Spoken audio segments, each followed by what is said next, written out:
Well, good afternoon. Neil York is a distinguished professor of colonial American history who was born in lovely San Luis Obispo, California. He sits among the outstanding peers in his field across the country and has taught at BYU since 1977, currently the longest tenured faculty member in the department. Neil teaches a well-subscribed, though rigorously intensive course on the U.S. Constitution, as well as another on the Revolutionary era, and is the author of numerous books in those fields, most recently publishing The Synthesis, The American Revolution, New Nation as New Empire for Rutledge. Professor York cultivates beauty as well as crafts cutting-edge scholarship. He's an avid collector of pop culture Americana, and also responsible for the series of Thomas Cole tableaus hanging in the north wing of the Joseph F. Smith building, which I invite you to admire when you have a chance. Finally, he's a terrific office mate, and I've had a chance on several occasions to learn from his passion for the art of lecturing during our informal chats. Let's welcome Neil York, 2017 recipient of the Martin B. Hickman Achievement Award in Teaching, whose presentation today is entitled Old Guy, Old School.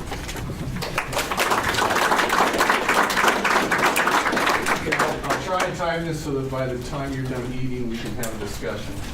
Because as Craig Harling, my colleague, said, really must discuss lecturing. Trying to look around the room to see who remembers Martin Hickman. Few that you do. Oh, wait. Well, there goes credibility, because Wade took a class. Thank you all for coming. Martin was the dean when I was a student here. Martin was the dean when I came back and joined the faculty. Martin was a presence. He was not a large man. But there is something about him which I think is true of his generation. My father, same thing, born in 1925. My dad was a Marine in the Pacific. Martin served in the Army, European theater, World War II. There's just something about these guys that I'm not sure anybody else has, which is why they're called the greatest generation. Just a certain moment in time, I should say perfect storm, since everybody says perfect storm now. I'll tell you just one Martin story. A colleague of mine, Ted Warner, was an associate dean, and his office was next to Martin's when Martin was dean. Martin was pretty hard of hearing, so he talked very loudly. And so Ted could hear most of what Martin had to say in his office. It was just about this time of year, and he was talking to somebody in the administration building. I'm guessing, maybe an academic vice president. And Ted hears, "The hell you will." And so he gets up out of his chair and he sees Martin storm out the ninth floor, goes over to a window, and he sees Martin headed up to the Big X. And he's looking, when's Martin coming back? So about an hour later, Martin comes back, heads for his office. Ted is ready to discuss this, walks out. "Is there a problem?" "Not anymore." And then went into his office and closed the door. How can you not like somebody like that? When I came here, I'd had a beard. He looked at me. "Beard? Yeah. Hope you don't miss it too much." That was his lecture on the honor code at BYU.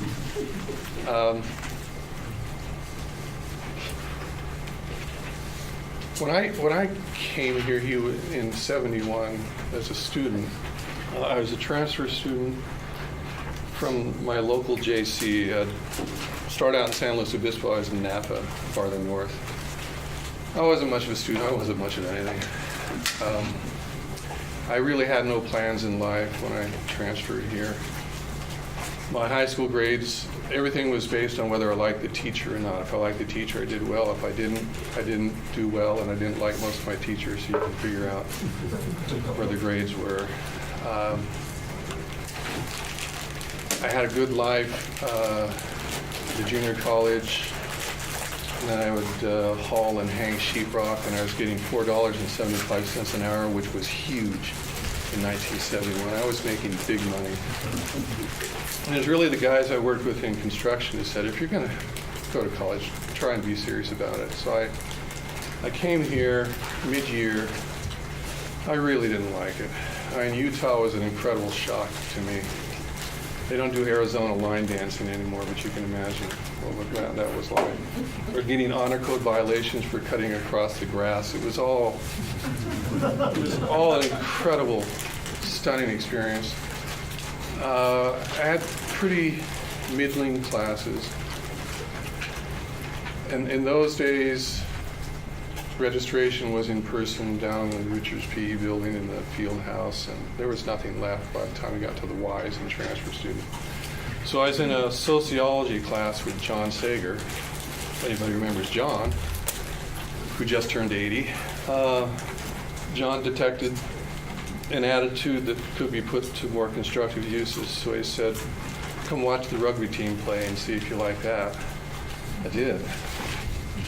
There's a lot of hitting.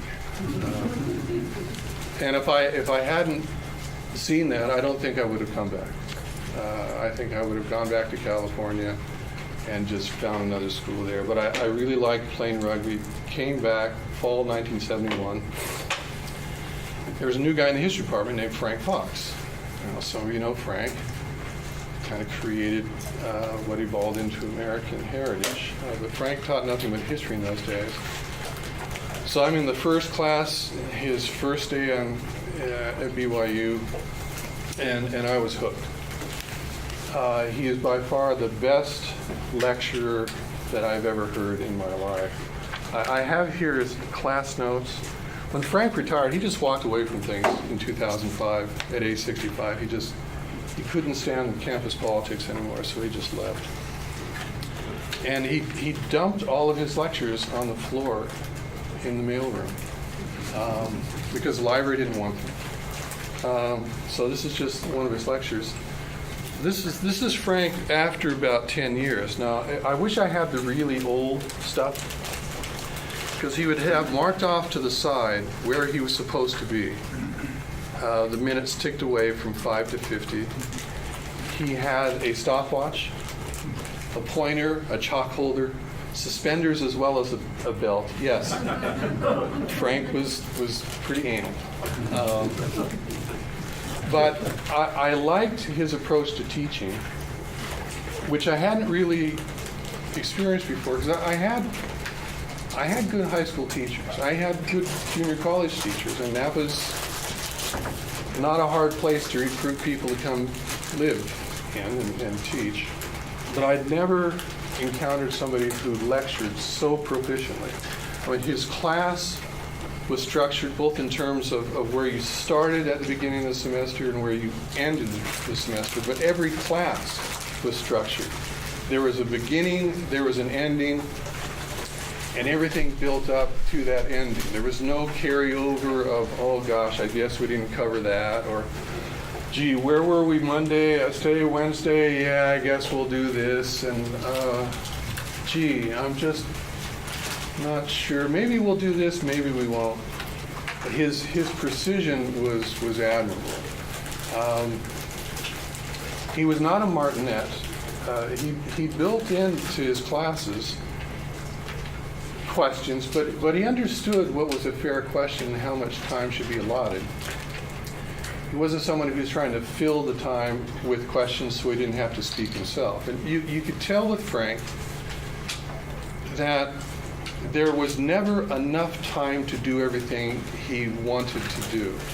So that what you're getting from him was the essence of what he wanted to communicate at that moment. You could just tell it was a distillation process.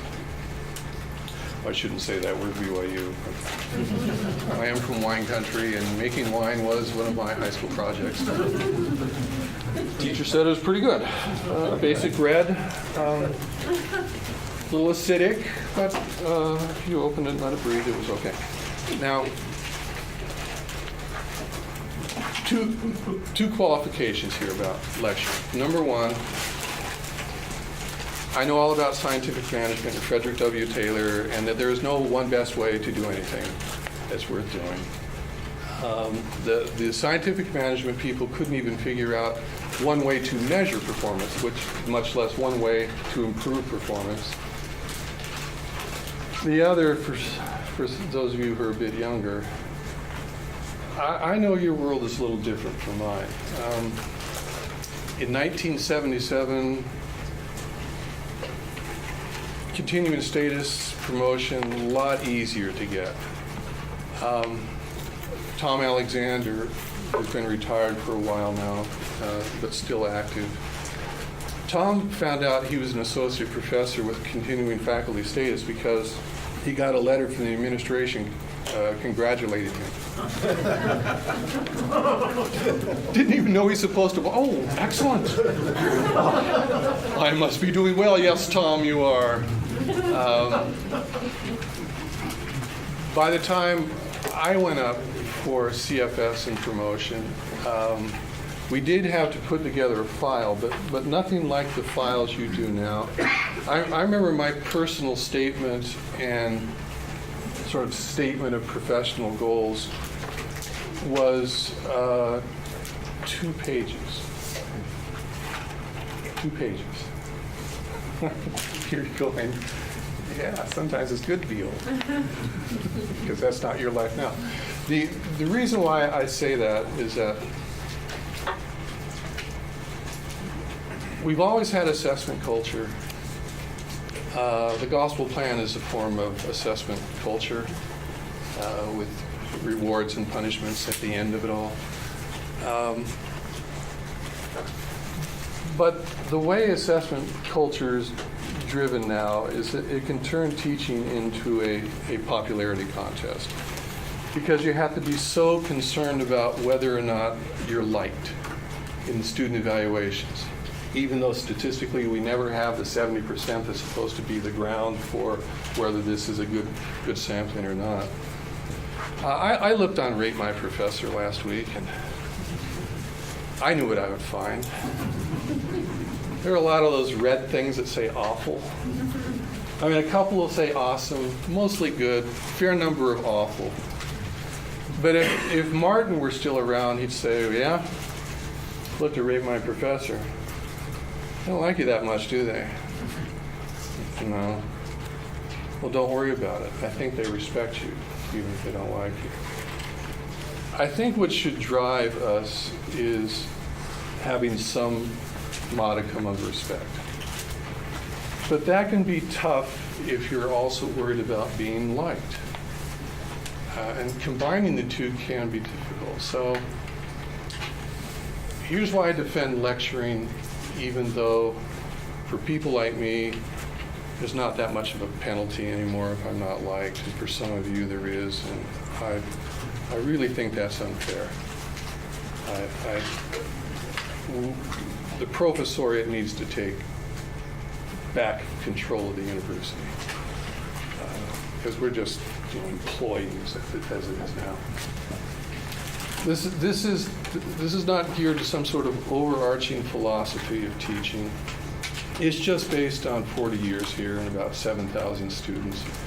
I've read every exam, I've read every paper, I've never used a TA to grade anything. So I have a pretty good sense of the change over time and the constancy as well. And from my perspective, we were at our best in the middle 80s under President Holland. There was a trust from Salt Lake. There was a set of expectations here that I think were much more equitable than they are now.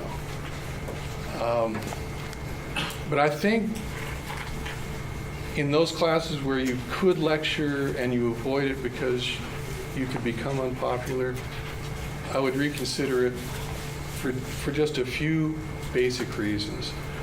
First and foremost, most of these kids are from public schools, and they're not that good. They're just not. Because the popularity contest in high school is pronounced as well, and you know, Jeff lives with this. The teachers have to do a lot of things in addition to teaching. And it's very hard to be successful as a demanding high school teacher with all of the other stuff that's out there. But add to that the difference between the church classroom and the university classroom. I think a lot of our students don't know it's not high school anymore, and they don't know it's not church. And this is young, it's not young men's, it's not young women's. We're not here to hold their hand and make sure that somehow they like us. If they don't like us at all, we won't be able to reach them. But their basic understanding of life is we are supposed to go to them. They're waiting for the adults to show an interest in them. That the interest is supposed to be reciprocal, but started by us toward them. They don't come here expecting to reach us. We're supposed to reach them, and if we don't, they won't bother. They'll tune out very quickly because they are not sure that this isn't Maya Maids or this isn't Teachers Quorum.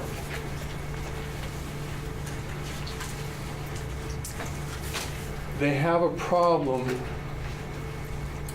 listening without having their minds wander.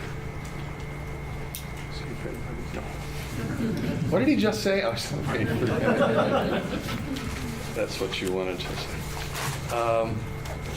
I mean, when you think about people from an older generation, we said, oh, that would be an experience. I'm not sure Neil Maxwell could reach today's youth. They wouldn't understand the importance, not just of the wordplay, but the complex ideas. And Hugh Nibley, they would be up and out of the room. I never understood Hugh Nibley. I mean, okay, he's in English. No, where is he now? It's Hebrew again. Oh, yes. And then I guess it's Hebrew. Is it Aramaic? Or is it it's one of those that I don't know.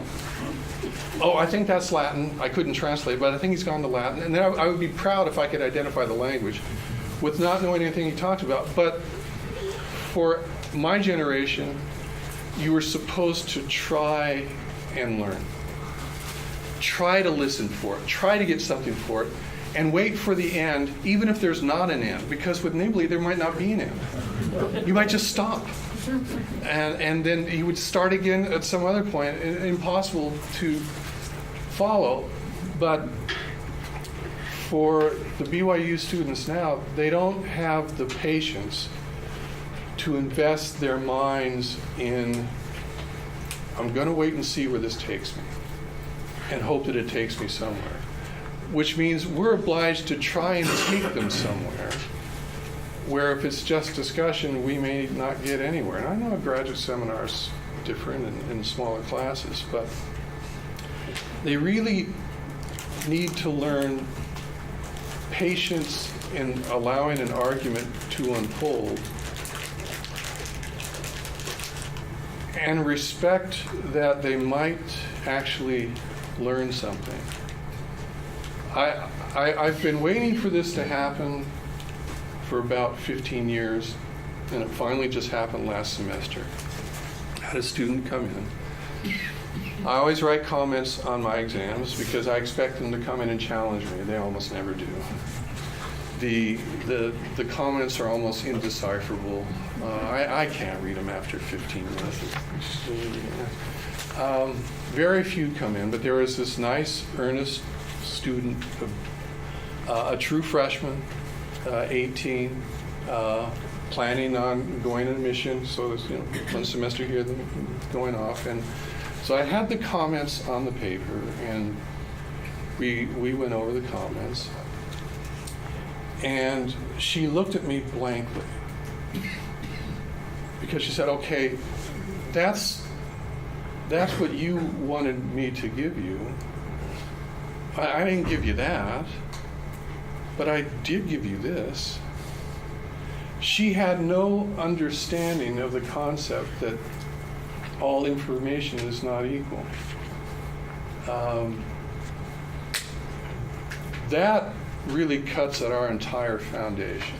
If all information is equal, all writing is equally valid, we're in trouble.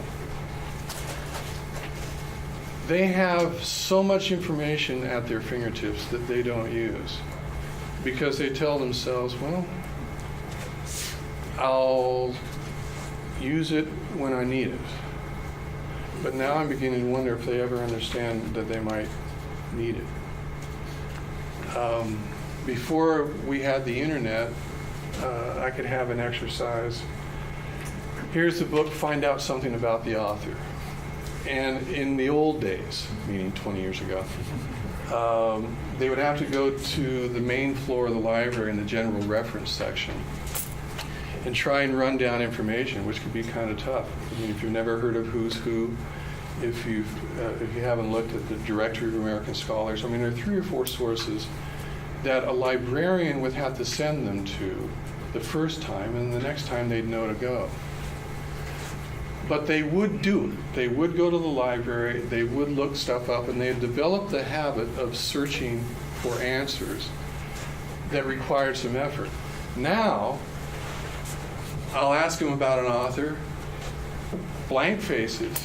I can stand there and say, okay, here we go, folks. Here's your research for the day. Google, Wikipedia, very good. Type in the name. What do you see? This person's not on my Facebook. I don't know if I want to friend her. Well, it says she's done this and he's done that. So is this the first book he or she's ever written? No. It's the second? Yeah. So an experienced writer? Yeah. And they can't be engaged because it's so easy to get access to.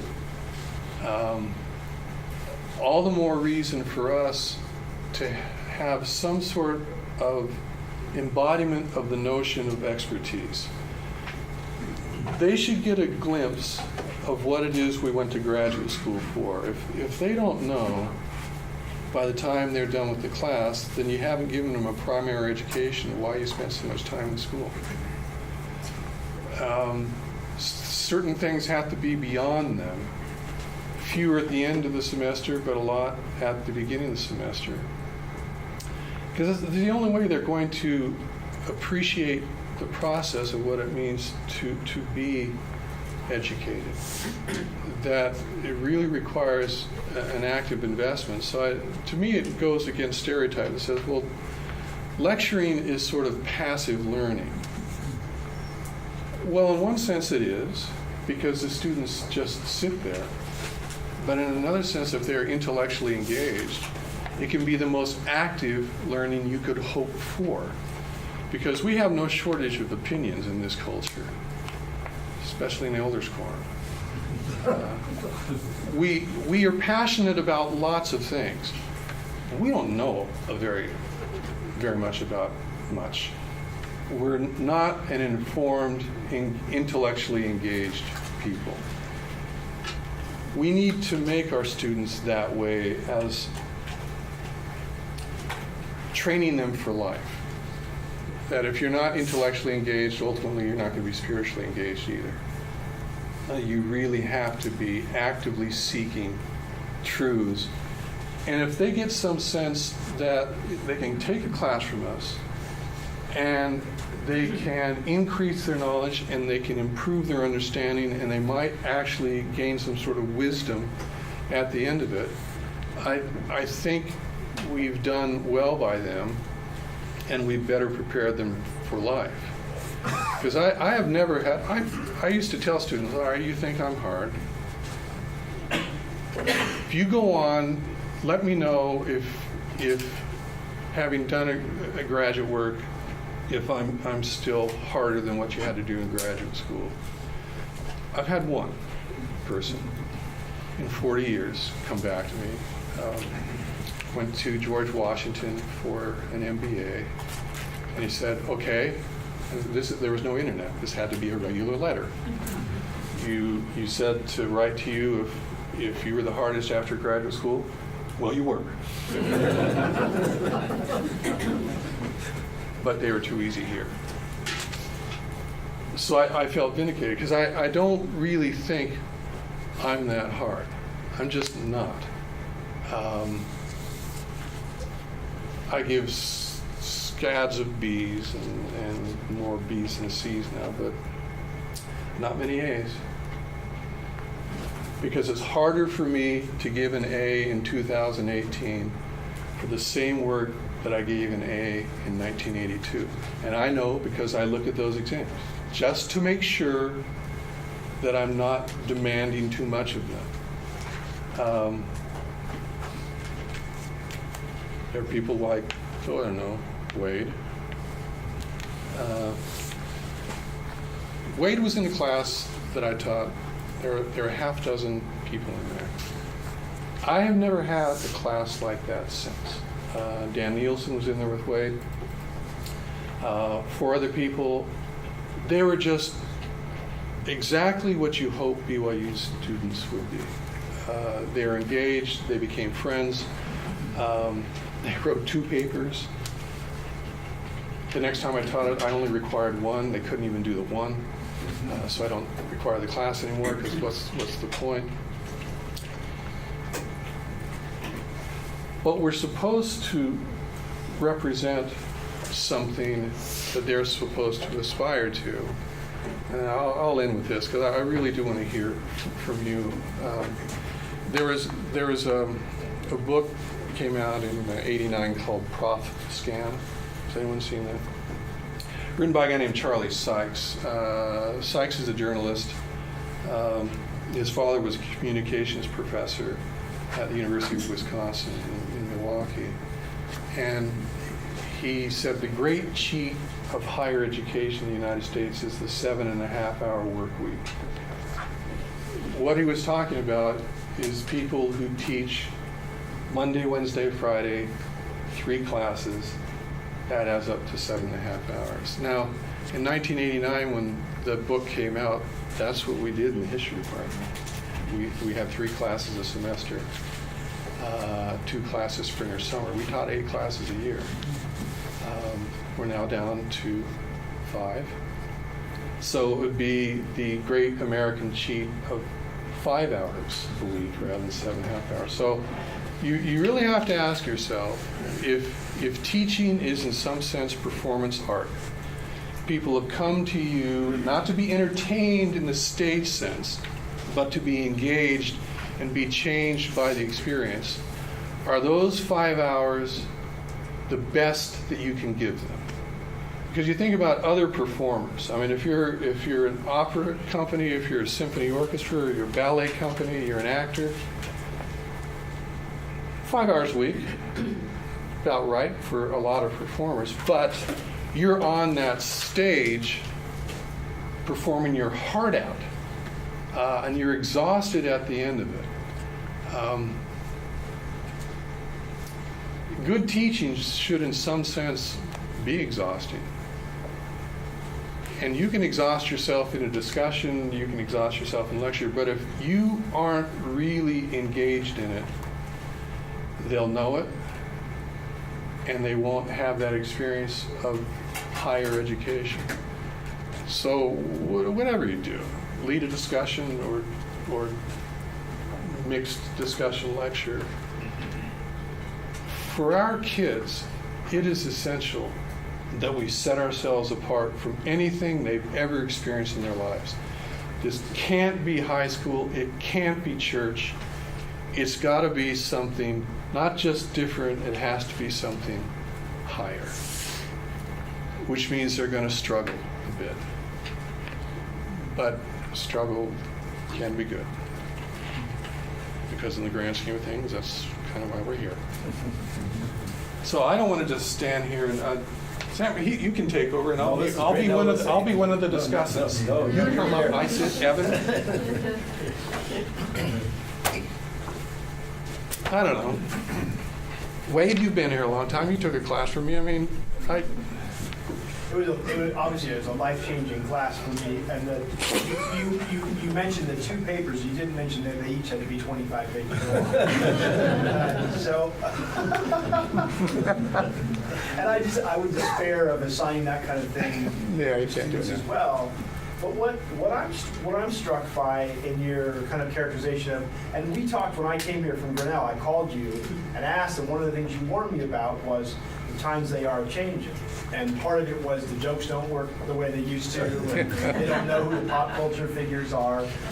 And but another piece of it that I feel is that there's something about critical masses where a big part of my challenge every term is to try to figure out, can I win over with some version of the message you're giving, because I think many of us are trying that, can I win over enough of this group that a kind of Mormon communitarianism kicks in, and the kids who don't want to do it come along anyway. In that sense, it is like mutual. The ones who don't want to be there sort of get the spirit and come along with it. Yeah. And it's a matter of trying to identify who the personalities are in the classroom who have enough natural leadership ability to basically make their classmates come along and kick the thing into a higher gear. And I spend a good month trying to make that happen every semester. And so when it doesn't work, it's the baton death march. Because I'm not going to stop asking. That's what they call my classes. But they don't know what baton is. They think it's oh, wouldn't that be baton?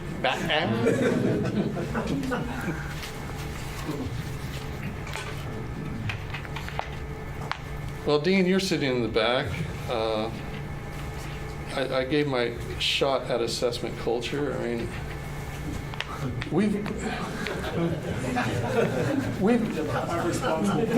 but I can look at these files. You look at these files, and you can have someone with dozens and dozens of positive student responses, and then there's the one who undoubtedly didn't get the A that he or she thought that the Lord had entitled them to at the Lord's University.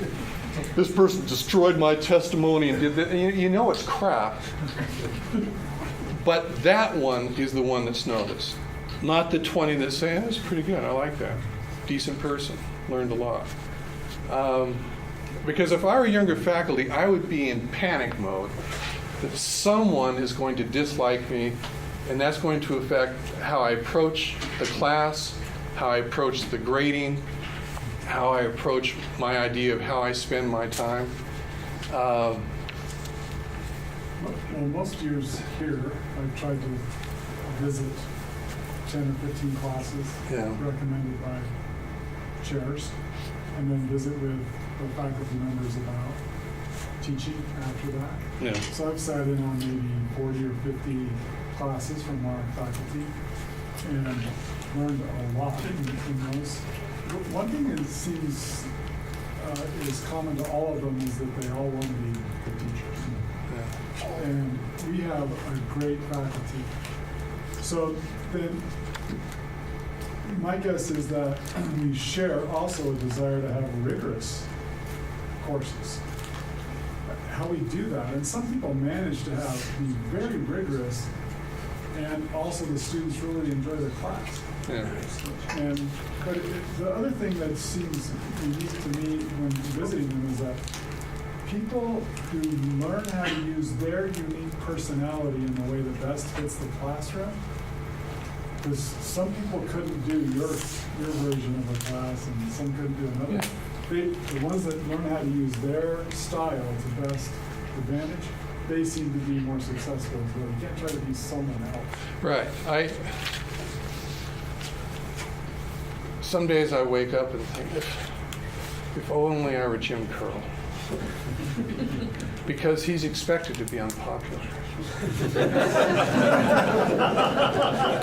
If the students liked him, he'd be failing at his task. So when Curl gets this guy is so arrogant, he calls people stupid. It's impossible to get an A from him. I'm afraid there are people in the administration building, yeah, Jim's still doing his job. But if someone else younger were to be like that, that person wouldn't survive. Let's face it, universities are like any environment. They're going to change. And what marked you as a success in one generation may not guarantee your survival into the next. I mean, my favorite professor in graduate school was the least published of the four who are on my committee, and he wasn't even a historian. He was a mere English professor. Twisted humanities. But this is a guy, he was a Thoreau expert. I think he was the head editor of the modern edition of Thoreau's papers. He was asked to do stuff, and he'd look at the existing literature and say, no. Because my time's better spent teaching Thoreau than writing some little article that 3 people will read that will take me away from the scholarship of making sure I know Thoreau thoroughly. Somebody like that is never going to survive now. So there are always differences in each successive generation. That's unavoidable. It's just that my fear for us is that at the same time we're trying to improve our academic standing, which means rigorous scholarship, we are also trying to be loved by students who set the standards for what it means to succeed. And for me, that produces an acute schizophrenia that for anybody under 45, I really feel badly for you, because he was not like Martin Hickman, popular? What? Why would I care about that? People are afraid of me. It's enough. I'll go down to Ray Hillam's office and we'll plan things that we can do to sort of subvert whatever it is the administration wants, because that's who we are. And so... Did you have that same attitude about the faculty? The faculty? Yeah, you had to perform. But see, Martin knew what it meant to perform. If you didn't, you died. And even if you did, you could die. My dad, sort of the same attitude. There aren't a lot of people in this room who've been in combat. They were. Cameron McCoy, if he weren't supposed to be somewhere else, would have been here. Cameron's in our department. This is the guy who did 3 tours in Iraq, Ranger qualified Marine, captain of a company. Cameron's having trouble in class because a little bit of the core shines through, and the students don't like it. They really don't like it. He's an authority figure. He's challenging. He might kill them. Could kill them, all of them. And so Cameron, at this point, first year here, he's not sure what he's supposed to do to survive here, because he thought he had the skill set down. Spent the last year teaching at West Point. Spent the summers teaching at Duke when he was at UT getting his degree, working with athletes so they could survive at Duke. Cameron knows about teaching, and he knows what it means to approach the student to help the student. But what he's getting here is a resistance to being helped, because there's that sense of being insulted that somehow you don't consider me already perfect. I've just come here to have my calling election formally recognized. I'm not saying this because I don't like BYU students. I do like BYU students. My wife reminds me all the time, how lucky I am, given my personality, to have a job here. My mother went here she could only afford a year. But she joined the church at 19, wanted to see BYU, came, had no money, went home, went back to being a telephone operator. She loved this place, and she could never understand how I could be here. She would just shake her head at, why do they let you teach there? Mom, I don't know. They're very forgiving, more than you. But I have found it is increasingly difficult for younger faculty to know what it is they're supposed to do to survive, because survival is much more difficult than it was just 20 years ago. And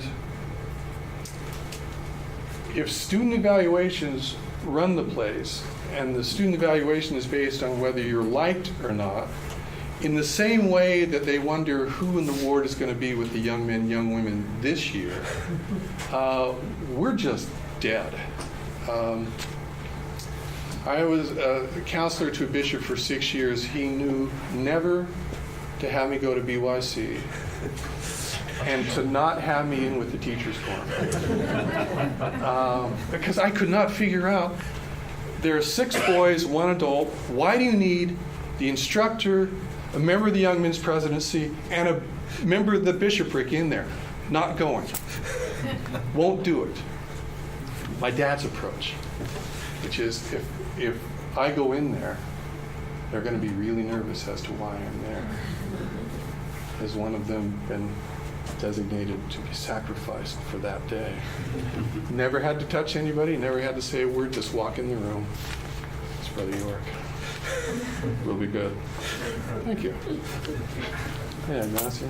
You know, I've been here 23 years, and one of the things I see the change, when I first came, it was wonderful to teach, still wonderful to an extent, but students ask questions, you know, this the sense of we learn together. I remember I had a course, you know, which was a summer course, and I was hated to teach a History 200 course in the summer because, you know, you need time to do research. That's the methods course that all of our majors are supposed to take before they get too far So in. one time I was assigned to do that.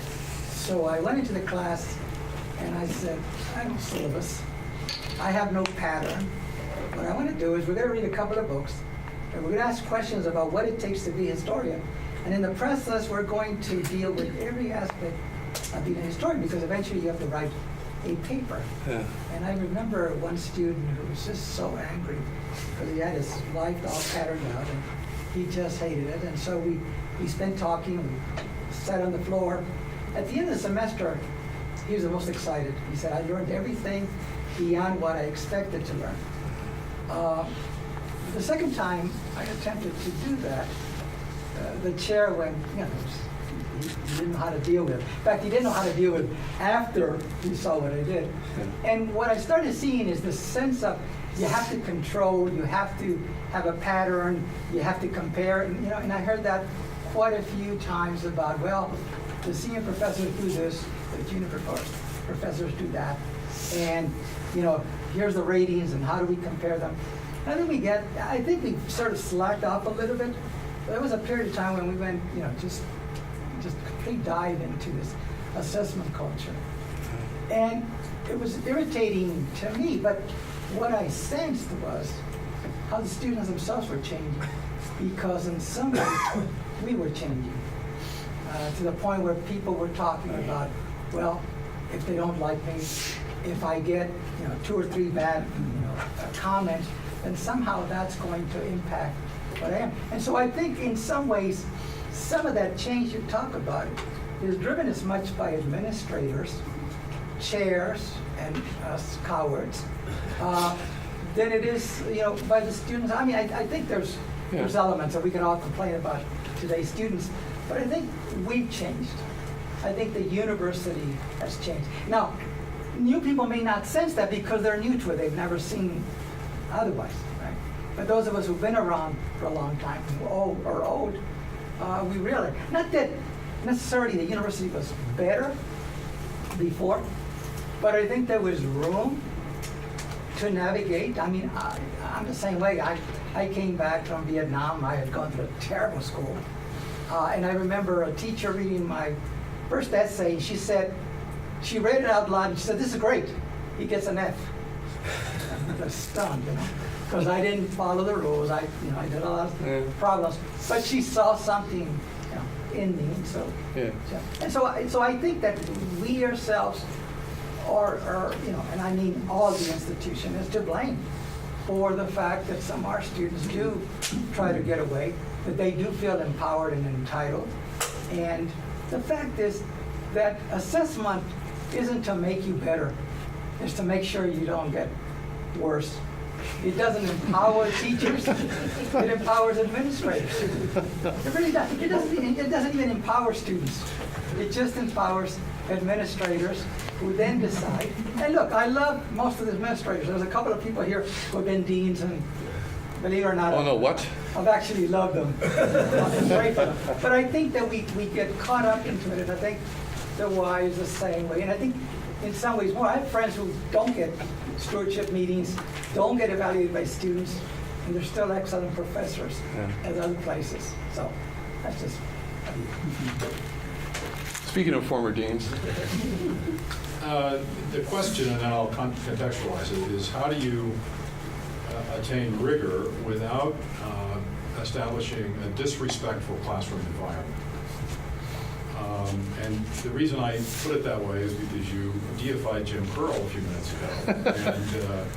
And in part you did that because he uses the word stupid. Now, he lives in my ward, I'm a good friend. I don't know that he uses it in the classroom. Yeah, he does. Well, he should. He should. I ask students every semester. No, well, he shouldn't. He said it, And and the has he reason told he anybody shouldn't- stupid yet? Oh, yeah. The reason he shouldn't is it poisons the culture. It stifles students asking questions because they're afraid they're going to be called out as stupid. Yeah. And I don't think that's what we're about. So my question, how do you maintain rigor without having a disrespectful professor? Yeah. I was joking about wanting to be Jim Curl. Because then I'd be, 4 years older. There's no percentage in that. Well, I don't think they're mutually exclusive. I really don't. I think with our students more than with any previous generation, they do need to have a sense that you're not fish or cut bait, sink or swim, that you care about what happens to them, and that your primary task in that classroom is to try and help bring them along.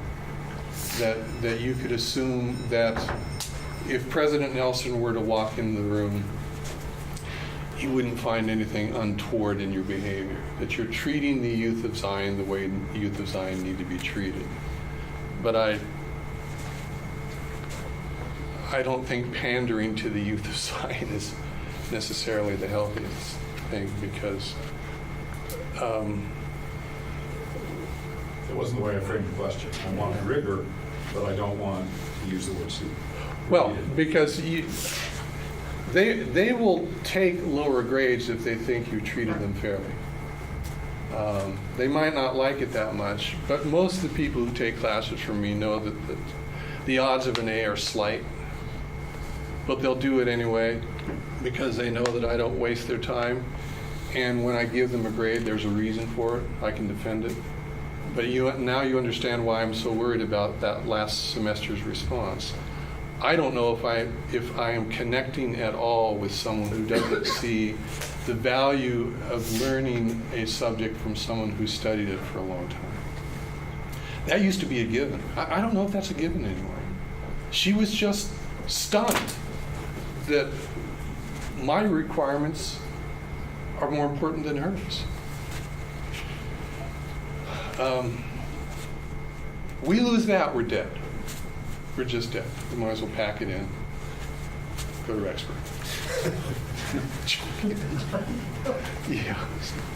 So as a self-ascribed junior faculty here in college, I don't know if I'd necessarily say I have as dim a view as you do about progression or being threatened as a professor. Yeah. I think if I'm just doing my job, that students will come along. I guess part of it is, part of the reason that I came here is because I love being around the students, just being in that culture. And I feel that if I, part of it is that I feel like I have to have a passport into their world. And if I have that, I can reach out to them and I can connect with them, that really helps that process. Yeah. And what you find out, I mean, if you do this for another 30 years, you have to vary the way you connect with them. I was 26 when I started here. It was really easy. I looked just like them. I didn't have to try to be liked. Hey, cool. You the professor? Yeah. Now it's, can I help you into the room? Can you hear me? Look at that. He knows how to work. They're It's going to stunned. be the content too. It's what we teach, how we approach the students. So I guess I'm not as worried about being threatened in my progression, but I think reaching to the students is just because that's not going to change, right? These young minds are going to be shaped by social media, by technology, and things that our minds just weren't shaped by. So I try to problem solve and figure out how can I again reach out to them, having that passport in their country, so to speak, and kind of yank them over to where I'm at. Yeah. So that's the solution that I have to try and actually approach this dilemma because their minds, their brains are different. And so how do we kind of connect, how do we reach out? And the whole rewiring argument, neurological stuff. There's a lot that you shared today that's really resonated with some of my experience here. One thing I'll comment on, following up on Dr. Magdalene's question about rigor, is for me when I think about the relationship between the student, the professor, and the curriculum, a metaphor that's really helpful is to think about athletes here at BYU. When I think about the high bar, on the pole vault, it's 21 feet. If you want to compete at the Olympic level, that's where you've got to be. We need to be able to convey to our students, here's what excellence looks like. Here's what your competitive environment looks like. That's it. I'm not being mean here. That's reality. And the relation of a coach to his athlete is, here's what we've got to shoot for together. And I'm here for you.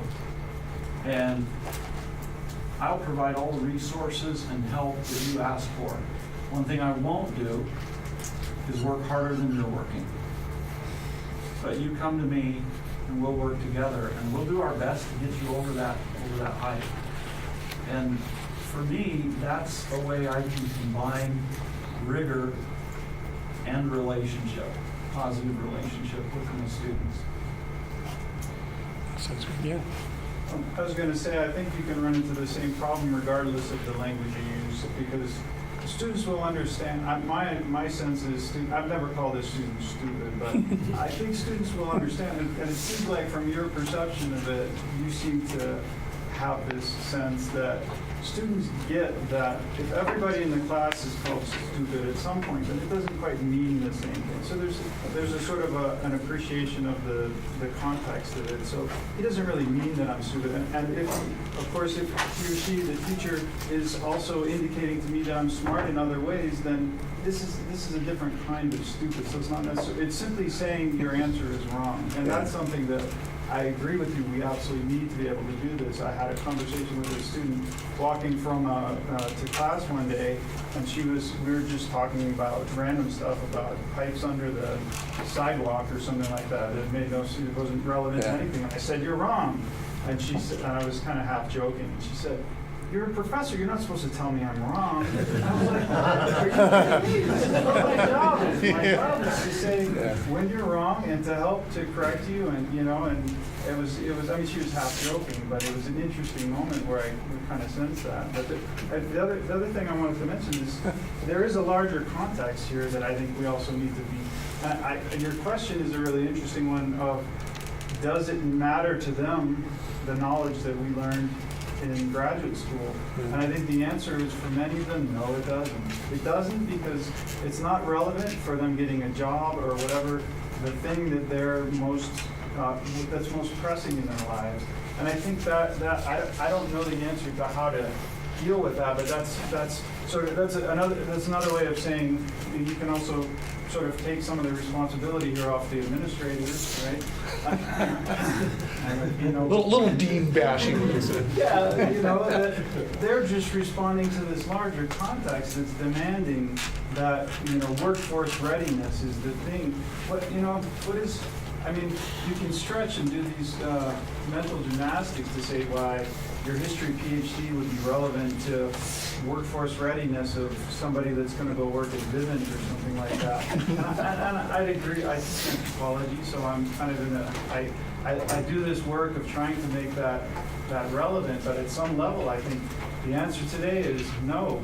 What we did in our PhDs is not relevant to the lives of our students. I don't know. I just want to chime in. I think there are some gender dynamics too, and I was really interested to see who came to this. I think I was very much inspired by lecturers and great lecturers when I was in college, and I thought that's how I was going to inspire students too. But when I look like my students, I don't have any authority. They don't think I'm cool. They're wondering, does she have enough knowledge to be up standing in front of me telling me these things? And so I think that's something that, yeah, I just wanted to throw out there. And what I found in my own teaching is that the more explicit I am about what I'm doing and why I'm doing it, and sometimes I do explain that, yes, I am qualified because I did this, but the more explicit I am about what history is and how we know things, then the better it goes, and the more the students believe me. But I am concerned, I think, kind of like you, that that there is a notion in a lot of society now that you can spin anything you want, and so there isn't I'm concerned about people knowing how to find truth and believing evidence. That's partly what I'm You mean concerned. fake? Yeah. And not being swayed by things, or just calling something. Well, you're the one who said it's relative. I mean, isn't the next step relative is fake? Just a thought. In one of the reviews I had one time, and I figured out who it was. I'm pretty sure who it was. Said that they were so offended that they would leave the classroom and go vomit in the bathroom and come back. Well, there was only one student that did that several times in the semester, right? So I said, and she was a freshman, and she was a lot better than she thought she was. Yeah. Okay, and and everybody knows me in the classroom, knows I'm a really nice guy. I never called stupid anybody. Never used the word. In English. But I put in English. But I really pushed that class, and she's never acknowledged. Right? Yeah. But I see her as an RA and TA now. Yeah. I see what the teacher thinks about her, and I see how confident she is. Okay? Now, I can't take credit for everything, but I know that her first semester in terms of history and history class, that she really learned a lot. She may never realize that. And I've had people 20 years later write to me and said, gosh, thank you. But I was so happy with that. One, because I knew I didn't treat her badly, even though she needed to vomit. Yeah. Hurt me. But I saw that, I saw that person. I thought, that's where we want to get to. And so I think we can be nice. I think we can really be trying to be helpful. But we cannot drop the demands. Even if we have to help them achieve it another way. And she was slow, and I took a lot of time, which it hurt me because I spent a lot of time with her. But the end result was she met the requirements, and so she's a better student. And to me, that was grateful, even though I still feel bad that I made her vomit. Well, thank you very much, Neil. This is a great discussion. Thank you.